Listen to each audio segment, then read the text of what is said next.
안녕하세요. 유류분반 한청구소송 기업은 법무법인 천명의 경태현 대표 변호사입니다. 오늘은 최근 헌법재판소에서 헌법 불합치 결정된 기업은과 유류분의 관계에 대해 상세히 알아보려 합니다. 기업은과 유류분 모두 우리 민법에서 공동상속인 간의 형평을 고려하기 위하여 규정한 제도인데요. 그러나 구체적으로는 약간 다릅니다.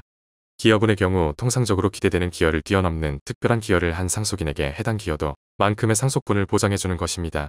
이에 반해 유류분은 피상속인의 의사와 상관없이 상속인들에게 최소한으로 보장되는 상속분으로서 증여나 유증재산을 반환 대상으로 하는 권리입니다. 그러나 법률적 지식이 많지 않으신 분들은 기여분과 유류분의 차이가 헷갈리실 수도 있습니다.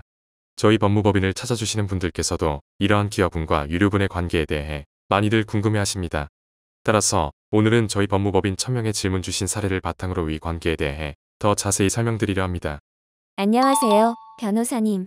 유류분, 기여분 관련해서 궁금한 점이 있어 질문 남깁니다. 부모님 수라에 저를 포함한 3명의 형제가 있습니다. 그중 제가 약 20년 동안 부모님을 모셨습니다. 이런 상황에서 만약 부모님께서 생전에 유언공증을 해서 제게 모든 재산을 상속한다고 하면 다른 형제들이 제게 유류분반환 청구를 할 수 있나요? 찾아보니 기여분이라는 제도가 있는 것 같은데 제가 지금까지 부모님을 모신 사실이나 비용 같은 것을 이 소송에서 주장하여 반환 금액을 감액할 수 있는지도 궁금합니다. 그리고 만약 형제들이 제게 소송을 걸 경우 어느 정도의 비율이 될지도 궁금합니다. 우선 부모님 두 분 모두 돌아가신 것으로 가정한 후 말씀드리겠습니다. 이런 경우 원칙적으로 그 유산은 자녀들이 균등하게 상속받게 됩니다. 이를 법정 상속분이라고 합니다. 귀하의 형제는 총 3명이므로 형제들은 각 3분의 1의 법정 상속분을 가지게 될 것입니다. 부모님이 유언을 통해 생전에 자신을 부양해준 자녀에게 전 재산을 물려주는 행위 자체는 가능합니다. 특히 유언의 방식 중 유언 공증의 경우 추후 유언자가 사망했을 때 다른 상속인들의 동의를 받을 필요 없이 바로 유언을 집행할 수 있다는 특징이 있어 더욱 용이할 것으로 보입니다. 다만 이로 인해 자신의 유류분을 침해받은 형제들은 귀하를 상대로 유류분반환 청구 소송을 제기하게 될 것입니다. 유류분은 각 법정 상속분의 절반에 해당하므로 형제들은 6분의 1의 유류분 지분을 가지게 될 것입니다.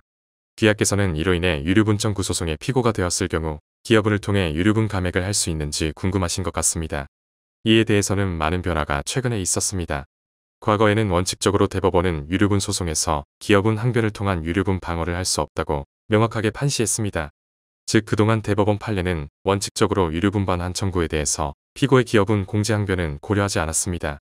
기여분은 상속재산 분할의 전제 문제로서의 성격을 가지는 것으로서 상속인들의 상속분을 일정 부분 보장하기 위하여 피상속인의 재산 처분의 자유를 제한하는 유류분과는 서로 관계가 없다고 할 것이다. 따라서 공동상속인 중에 상당한 기간 동거 간혹 그 밖의 방법으로 피상속인을 특별히 부양하거나 피상속인의 재산의 유지 또는 증가에 특별히 기여한 사람이 있을지라도 공동상속인의 협의 또는 가정법원의 심판으로 기여분이 결정되지 않은 이상 유류분반환 청구 소송에서 자신의 기여분을 주장할 수 없음은 물론이거니와 설령 공동상속인의 협의 또는 가정법원의 심판으로 기여분이 결정되었다고 하더라도 유류분을 산정함에 있어 기여분을 공제할 수 없고 기여분으로 인하여 유류분의 부족이 생겼다고 하여 기여분에 대하여 반환을 청구할 수도 없다. 다만 최근 대법원은 아래와 같이 판시하여 특별한 요건하에 기여분을 고려해서 유류분에 반영할 것을 판시한 바 있습니다. 구체적으로 살펴보면 대법원은 피상속인으로부터 생전 증여를 받은 상속인이 피상속인을 특별히 부양하였거나 피상속인의 재산의 유지 또는 증가에 특별히 기여하였고 피상속인의 생전 증여의 상속인의 위와 같은 특별한 부양 내지 기여에 대한 대가의 의미가 포함되어 있는 경우와 같이 상속인이 증여받은 재산을 상속분의 선급으로 취급한다면 오히려 공동상속인들 사이에 실질적인 형평을 해치는 결과가 초래되는 경우에는 그러한 한도 내에서 생전 증여를 특별수익에서 제외할 수 있다라고 판시하였는데 이는 사전 증여한 것이 특별한 부양 및 기여에 대한 대가적 성질이라면 유류분반환 대상이 되는 특별수익에서 제외될 수 있다는 취지입니다.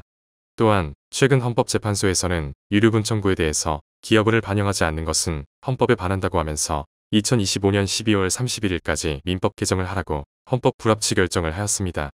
그러므로 앞으로는 유류분 청구의 기여분 부분이 적극적으로 반영될 것으로 예상됩니다.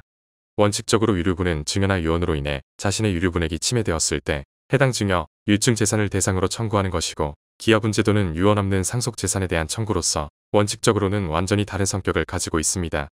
다만 이렇게 다른 기여분과 유류분의 관계를 기존 대법원 판례, 최근 대법원 판례 그리고 헌법재판소의 헌법 불합치 결정이 변동되고 있으니 앞으로는 구체적 사실관계와 법리 해석 등을 정확히 한 후 향후 유류분 청구 소송에서 분석과 전략을 잘 수립해야 할 것입니다. 오늘 준비한 내용이 마음에 드셨다면 좋아요, 구독, 알림 설정 한 번씩 부탁드립니다. 상속, 유류분, 가사소송 등에 대한 유익한 정보가 계속해서 업로드됩니다.